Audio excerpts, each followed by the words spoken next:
В своем вступительном слове глава республики коротко рассказал участникам заседания о цели создания Совета ТЭПов и задачи, которые стоят перед высоким собранием. Юнусбек Евкуров отметил, что за 2 года существования Совета сделано многое. Работа членов Совета ТЭПов видна, она эффективна, и интенсивность взаимодействия с однофамильцами, по мнению главы, необходимо еще усилить. Теперь перед нами стоят немного другие задачи, чем в начале совместной работы. Вопросы развития туризма, несанкционированного строительства, поведения и прилежности иногородних студентов, воспитание подрастающего поколения сейчас в разряде самых актуальных, подчеркнул глава Ингушетии.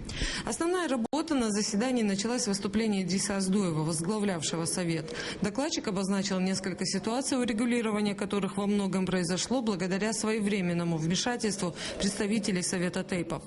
Помимо участия в примирении сторон и работы с населением по вопросам ДТП, старейшины активно работают с семьями предполагаемых членов НВФ. Также Советы ТЭПов сформированы и отдельно в каждом населенном пункте. Один из самых главных вопросов повестки дня заседания Совета ТЭПов – это переизбрание председателя. Представители разных фамилий предложили несколько кандидатур, и на заседании предстояло выбрать одного из 3 – Гадаборшева, Миржоева или Евлоева. Миржоев и Евлоев объявили самоотводы, и большинством голосов сегодняшнего дня председателем Совета ТЭПов Ингушетии избран Умар Гадаборшев. Участники встречи согласились с Юнусбеком Евкуровым в том, что руководитель почтенного собрания должен быть не молодым, но энергичным и образованным человеком.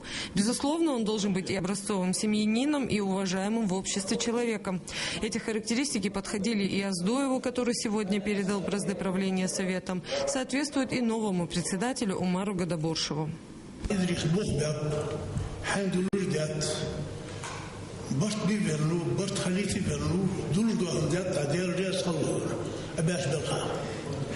أقصد فأقدر على شيء أستقبل زين ورش زمان ورش حياة توه دعوة الخنزات أستقبل بغداد أستقبل بقيوش دعوة داوود الشهادة كما أخيتش فتشاطينا محكا أخيتش غيرك وصبرت دوش خاصة بقدر حق أستدش نيس دعوة أمر برت بيه تيبر برت بيه دار نزبط وقت مرتي خطها. Далее на заседании был с большим интересом заслушан доклад о криминогенной обстановке, сложившейся в республике за 10 месяцев.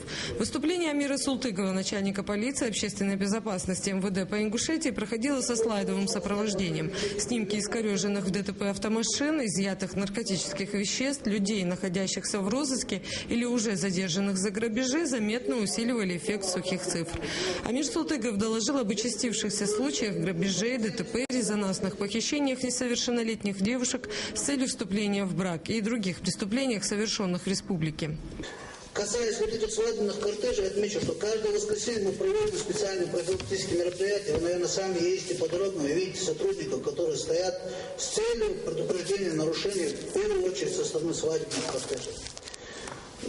Вроде ситуация контролируется, но не до конца, если есть ДТП. В этой связи нами принимается ряд иных более жестких мер. Минувшее воскресенье сотрудники госавтоинспекции, совместно сотрудники ОМОН останавливали свадебные кортежи и предупреждали об ответственности. При этом 12 машин, которые следовали в составе кортежа, были растонированы, а 2 доставлены в территориальный орган. В дальнейшем мы будем работать более жестко. Я хочу, чтобы вы довели до всех людей, что кортежи будут останавливаться, досматриваться полностью, если там будет допущена стрельба или какое-то правонарушение. Вне зависимости от того, кто бы не ехал, с какой бы свадьбы. Кроме того прочего, если на территории домовладения будет допущена бесцельная стрельба, будут проводиться обысковые мероприятия, пусть даже в процессе свадьбы на территории этого дома. Вот это я прошу вас довести до всех граждан. Докладчик в ходе выступления не раз обращался к Совету ТЭПов, призывая к открытому общественному порицанию негативных моментов. Со своей стороны Амир Султыков заверил собравшихся в том, что сейчас сотрудники правоохранительных структур, использовавшие табельное оружие на свадебных торжествах и других мероприятиях, уволены из органов. В дальнейшем руководство МВД будет со всей строгостью отслеживать сообщения неправомерного поведения коллег. Частично приятным на заседании было выступление начальника отдела Министерства образования Республики Ингушетия Ингушетии об успеваемости студентов из Ингушетии, обучающихся в иногородних вузах. По словам Лейлы Тангиевой, всего из Ингушетии в настоящее время за пределами республики обучается 1134 студента, и многие из них положительно отличились в учебе, имеют множество наград. Были озвучены не только фамилии лучших студентов, но и данные отчисленных из вузов, имеющих задолженность пропуски. Гелислам Ислам Зелимханович закончил МГУ, создал новое направление высшей математики. Обладает призом, единственным призом за всю историю МГУ, как единственный человек, который имеет наибольшее количество отличных оценок именно на этом факультете. Он на сегодняшний день является аспирантом МГУ, аспирантом ГИМО, аспирантом госслужбы при президенте Российской Федерации. Он зачислен в кадровый резерв Центрального аппарата Министерства экономического развития Российской Федерации. Он занимается разработкой проектов для «Газпрома» и «Роснефти» и занимается преподавательской деятельностью в МГУ. Этому молодому человеку всего 24 года.